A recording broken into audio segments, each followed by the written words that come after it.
Oh, hi, William. Thank you for joining us for the first AIA Hong Kong video on how to actually survive this difficult time. Can you tell us more about yourself and your firm? Yeah, sure. Hi, so I'm William Lim. So I'm in charge of CL3 Architects. So we've been around since 1993. So we've seen all kinds of, up and down times. And this is one of the probably one of the worst I've seen so far. So what are some of the difficulties that you are seeing right now or have seen in previous crises? Well, Hong Kong has seen many crises over the years. We have the Asia financial crisis, we have Lehman Brothers, then we had SARS, and now we have COVID-19, which to me is probably the worst hit. But the thing is, why did I think it's worse is because we haven't seen the end of it.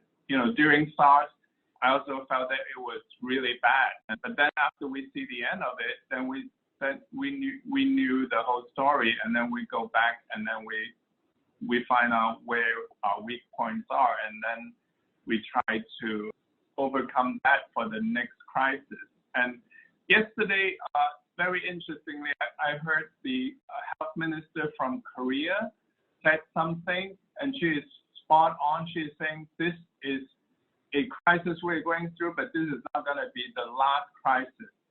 We need to learn how to deal with these in the future. So I think for everyone, this is a very strong message that we're going to see situations like this happening again in the future. What are some business strategies that you're using to combat these difficulties? Yeah, I actually have two very important messages in terms of overcoming difficulties. And I think it is the way I have always felt about running my own company. One is diversification. It's not to lock myself into one particular type of project or service. So as a result, like CL3 has been doing interior and architecture all these years. And then in terms of interior or project type, we also don't lock ourselves into a specific area. So we pretty much do all kinds of projects as long as it's interesting. So as a result of that, during bad market situation, there might be one sector that's very busy. Like even now, we find that our clients are taking the opportunity to do renovation or to downsize.